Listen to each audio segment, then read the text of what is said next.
जलील भाई, मैं एक दो दिन पहले हम लोग कोशिश किए थे, आप से संपर्क नहीं हुआ। सर्जियो गो जो इनके नए जो एम्बेसडर आने वाले हैं, वो बात मैं इसलिए कह रहा हूं कि ट्रंप उन सारी जगहों पे हाथ रख रहे हैं जहां पे कुछ थोड़ी सी इंटरनल प्रॉब्लम्स हैं। खींचतान है, दो देश जहां लड़ रहे हैं वो पहुंच गए हैं। वो कह रहे हैं कि उन्होंने 8 जगहों पे शांति स्थापित की है, और उसमें वो भारत पाकिस्तान के बीच के सीजफायर में भी अपने रोल की बात करते हैं। मैं दो चीजें एक साथ ही कर ले रहा हूं। वेनेजुला में एक कॉन्स्पिरेसी भी हुई थी, इसकी बात भी अब चर्चा शुरू हो गई है, और इसमें यह बताया जा रहा है कि जो डेल्सी थी, जो वाइस प्रेसिडेंट थी, वो कतर के साथ मिलकर, क्योंकि कतर ने इस तरह की बहुत से नेगोशिएशंस करवाए हैं इन देशों में, कतर में जाके उनके इन्वेस्टमेंट कतर में है और ये कतर बीच में पड़ा, और डेल्सी जी ने अमेरिका के साथ मिलकर ये कॉन्स्पिरेसी की। क्योंकि ये अजीब सी बात है कि उनका जो पूरा सिक्योरिटी सिस्टम था, जिसमें करीब 3,000 आदमी रहते थे, उसको धता बता के बिना कुछ हुए, और उनके क्यूबन सिक्योरिटी वाले और कौन कौन थे उन सबको धता बता के जिस तरह से उनको अरेस्ट किया गया आधी रात में बिना रेजिस्टेंस के, ये कोई बहुत गले उतरता नहीं कि अनलेस एंड अनटिल अंदर का कोई आदमी इसमें मिला। दूसरी तरफ जो मारिया जी हैं, जो जिनको नोबेल पीस प्राइज मिला है, वो तो अब ये कह रही हैं खुलेआम कि मैं अपना नोबेल प्राइज ले जाके उनको दे दूंगी, कि उनकी वजह से ही मिला और उन्होंने इतना अच्छा शांति का काम किया है। ये बात मैं इसलिए उठा रहा हूं कि it's a matter of, America के लिए भी एक क्राइसिस है, क्योंकि उनकी लीडरशिप बिल्कुल इस तरह से बातचीत कर रही है। द होल अमेरिकन इंस्टीट्यूशन त्राही त्राही कर रहे हैं, उनका उनका एजुकेशन सिस्टम गड़बड़ हो रहा है, उनकी यूनिवर्सिटीज में गड़बड़ हो रहा है। और दूसरी तरफ मैं एक इसलिए क्योंकि आप आज मिल गए हैं, तो एक छोटी छोटी टिप्पणी जरूर चाहूंगा कि जो जम्मू कश्मीर में मां वैष्णो देवी द्वारा स्थापित, मतलब उस ट्रस्ट के द्वारा स्थापित एक मेडिकल कॉलेज का लाइसेंस मूल रूप से इसलिए रद्द कर दिया जाता है, लेटर ऑफ परमिशन, जिसमें बच्चे आ गए थे, फैकल्टी आ गई थी, पढ़ाई शुरू हो गई थी, कि वहां में 50 में 44 बच्चे जो मेरिट लिस्ट से आए, कोई इंडिविजुअल से नहीं, वो मुसलमान है। मैं इस पे भी, क्योंकि ये सारी चीजें पार्ट ऑफ जो अमेरिका भारत से कह रहा है, कर रहा है, उसका ये सब हिस्सा है, उसको इससे अलग अलग हटके नहीं देखा। मैं एक टिप्पणी उस पर भी चाहूंगा, और फिर बाकी जो ट्रंप और भारत के रिश्ते और उसकी वजह से क्या क्या दिक्कत हो रही है उस पर भी। लेकिन शुरुआती तौर पे, क्योंकि आप मुझे आ गए हैं, तो आपसे अच्छा कोई उसको ठीक से बता नहीं पाएगा जो जो कटरा में और जो वहां पे हो रहा है। जलील भाई। देखिए आनंद जी, कटरा की बात तो हम बाद में करेंगे, क्योंकि आपने सवाल के आखिरी हिस्से में माता वैष्णो देवी यूनिवर्सिटी का जिक्र किया। तो पहले हम जो अंतर्राष्ट्रीय लेवल पे ये जो अभी ये ट्रंप का जो था वो एडवांस। आपको देख के लालच आ गया कि जरा वहां की एक्चुअल स्थिति तो जान लें। जी जी जी जी, ये जो ये रिपब्लिकन जो 5 लोग ब्रेक हो गए, ट्रंप का जो एडवांस वॉर पावर अथॉरिटी था उसके खिलाफ वोट करने के लिए, ये एक सिग्निफिकेंट डेवलपमेंट है कि अमेरिकन नहीं चाहते हैं कि वियतनाम वॉर जैसी सिचुएशन दोबारा पैदा हो। Venezuela was an easy cake, और काफी अरसे से ट्रंप साहब की नजर वहां के रिसोर्सेज पे थी, जैसा कि आपने ग्रीनलैंड का जिक्र किया। जहां जहां भी रिसोर्सेज हैं वहां वुल्फ एंड द लैम्ब की मानंद कोई न कोई बहाना करके अमेरिका की रिवायत रही है कि इंटरवीन करने की। और ट्रंप साहब तो ट्रंप साहब हैं, वो हमेशा कुछ ना कुछ नया ही करते हैं। अगर आप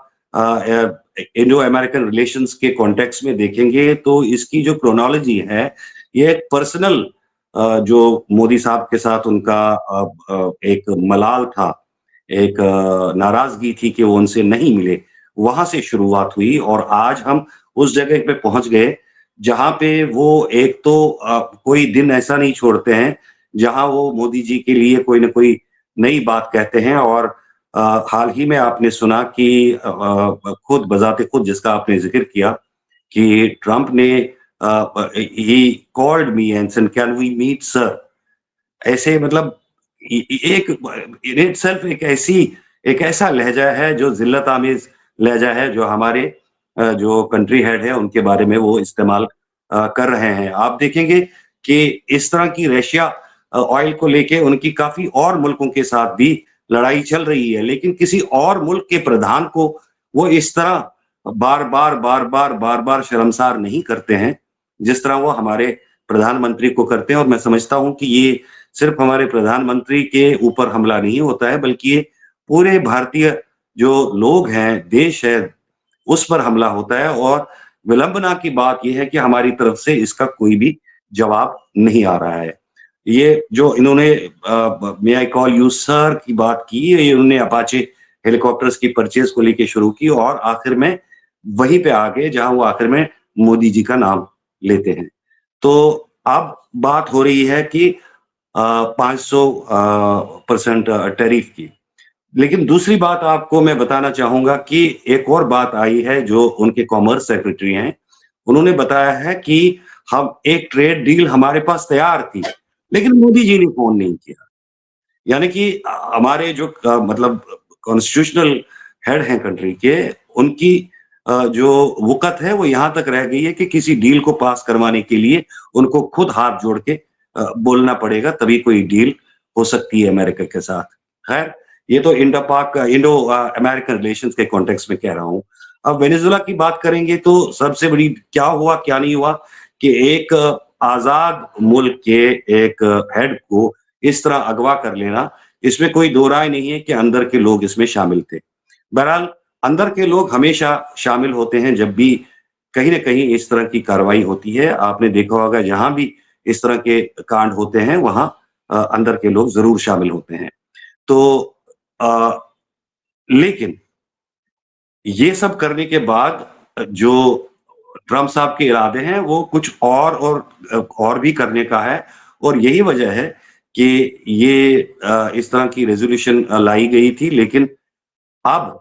जो रिपब्लिकन हैं, वो भी इस चीज़ के साथ नहीं है और ओपनली 5 लोगों ने उसके खिलाफ वोट दे दिया है और ट्रम्प को इम्पीड किया है इस अथॉरिटी को लेके जो कि उनको एक commander in chief of the armed forces की हैसियत से हासिल हो सकती है। 1937 में ये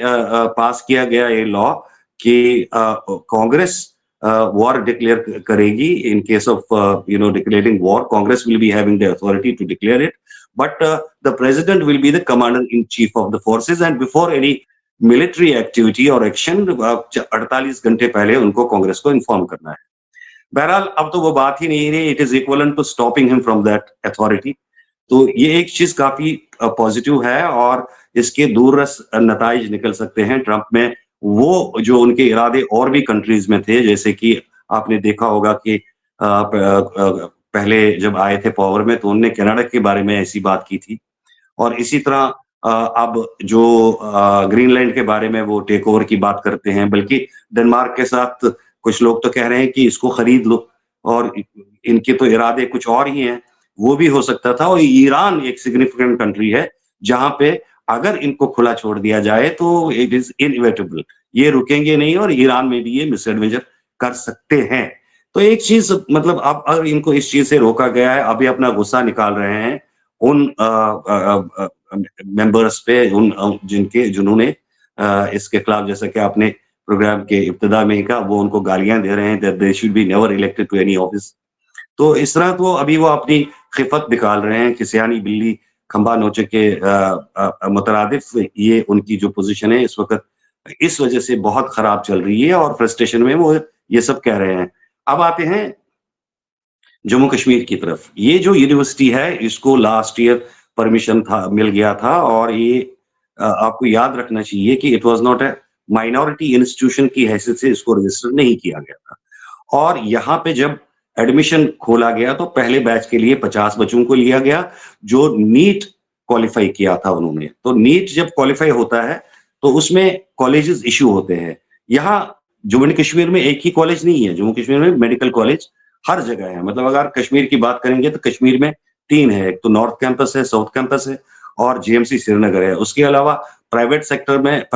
भी नहीं, सेमी गवर्नमेंट सेक्टर में कहूँगा शेर Kashmir institute of medical sciences का एक कॉलेज है और इसके अलावा राजौरी में भी है, इसके अलावा आपको डोडा में भी मिलेगा, आपको और भी इलाकों में मिलेगा, जहाँ भी है बहुत से मेडिकल कॉलेज हैं और ऐसा ही एक कॉलेज ये भी था। और जब डिस्ट्रीब्यूशन हुई, काउंसलिंग हुई, तो यहाँ जब बात हुई काउंसलिंग की, तो कई लोगों ने इस यूनिवर्सिटी को, इस मेडिकल कॉलेज को चुना और कई ने कश्मीर के मेडिकल कॉलेज को चुना और कई ने जम्मू के मुख्तलिफ इलाकों में जो मेडिकल कॉलेजेस हैं उनको चुना। लेकिन यहाँ पे सब जो नीट क्वालिफाइड लोग आए थे, आप अगर कहते हैं कि वहां पे 45 बच्चे मुस्लिम बच्चे थे, तो ये लोग मेरिट में आए थे और जो हिंदू बच्चे मेरिट में आए थे, उनका भी कश्मीर के या पीर पंचाल रेंज में जो है या चिनाब वैली में जो है वहां वो लड़के गए हैं और इसी तरह राजौरी में भी जो मेडिकल कॉलेज या डोडा में मेडिकल कॉलेज है, इस तरह की डिस्ट्रीब्यूशन हुई है। लेकिन एक मुद्दा मिल गया जो एक पॉलिटिक्स चल रही है धर्म के नाम पे, एक मुद्दा मिल गया कि यहाँ पे 45 बच्चे हैं, तो ये नहीं देखा जा रहा है कि दूसरे धर्म के बच्चे यानी कि हिंदू बच्चे कश्मीर के मेडिकल कॉलेजेस में या जहाँ पे और भी कॉलेजेस गवर्नमेंट के हैं वहां वो चले गए हैं। ये बच्चों ने यहाँ आने के लिए चुन लिया या यहाँ मुंतखब किया गया, ये लीगली और जो प्रोसीजर एक सेट है उसके हिसाब से आए थे। बहरहाल बीजेपी को और राइट विंग पार्टीज को एक मुद्दा मिल गया और मुद्दा मिलने के बाद उन्होंने एक संघर्ष समिति के नाम से उन्होंने वो एक एजुटेशन चलाई। लेकिन अब देखना ये है कि जो बाशूर लोग हैं वो ये कहते हैं कि हर जगह एक स्ट्रगल चलती है कि हमें कॉलेजेस चाहिए, हमारे यहाँ कॉलेज खुले और हमारे यहाँ इंस्टीट्यूशंस खुले। ये पहली बार आपने हमारी इस एजुकेशन की तारीख में देखा होगा और सुना होगा कि एक जगह के लोग एक कॉलेज बंद करवा के खुशियां मना रहे हैं। और आप समझ सकते हैं कि एजुकेशन से हवाले से, एजुकेशन के कॉन्टेक्स्ट में इन लोगों को कितनी सेंसिटिविटी है कि धर्म की पॉलिटिक्स के बात जहां आती है वहां पे ये एक इंस्टीट्यूशन के बंद करने को भी रिजॉइस करते हैं। बहरहाल जो राइट थिंकिंग लोग हैं जम्मू के, वो इसके साथ नहीं है। ये एक खुशाइंद बात है कि हम देखते हैं सोशल मीडिया पे भी आ रहा है और कई माध्यम से भी इस बात का पता चल रहा है कि जम्मू के लोग इस इंस्टीट्यूशन के बंद होने से बहुत नाराज हैं। अब यहाँ पे दो बातें उभर रही हैं। एक वो ये कि ये इंस्टीट्यूशन क्यों बंद किया गया, जिस इंस्टीट्यूशन का इफ्तिताह, जिसका अप्रूवल गवर्नमेंट ऑफ इंडिया ने दिया था और जिस इंस्टीट्यूशन का इफ्तिताह, जिसकी inauguration prime minister Narendra Modi ने की थी और जिस इंस्टीट्यूशन को परमिशन जो दिया गया था वो मेडिकल काउंसिल की तरफ से दिया गया था और वही मेडिकल काउंसिल ने इसमें जो डिस्क्रिपेंसीज की बात करके इसको परमिशन इसका रिवोक किया। लेकिन असल बात यह है कि ये सब जो किया गया एक प्रेशर में आके किया गया, राइट विंग पॉलिटिक्स की प्रेशर में आके किया गया। बल्कि कहा यह भी जा रहा है कि और लोगों का ख्याल है, वो ये कह रहे हैं कि आगे चल के शायद ये इस वक्त जो टाइमली इन्होंने किया कि ये जो हालात चल रहे हैं इन पर किस तरह काबू पाया जाए और आगे चल के इस यूनिवर्सिटी को उन लोगों की ख्वाहिश के मुताबिक ही वापस परमिशन दिया जाएगा जिन लोगों ने इसको बंद करवाया। यानी कि जो वो ये चाहते हैं कि यहाँ सिर्फ हिंदू बच्चे पढ़ें, शायद आइंदा कोई ऐसा सिस्टम क्रिएट किया जाएगा जिससे उनकी डिमांड पूरी हो जाएगी। और जिस तरह वो खुशियां मना रहे हैं, शायद वो इसी बात की खुशियां मना रहे हैं कि कहीं बैकडोर में उनको या पर्दे के पीछे उनको बता दिया जाएगा कि आगे का प्लान क्या है। अदरवाइज कोई भी ज़ी-शऊर आदमी या ज़ी-शऊर लोग जो अकल रखते हों, जो सोच रखते हों, एक कॉलेज के बंद होने पे खुशियां नहीं मनाते। जी।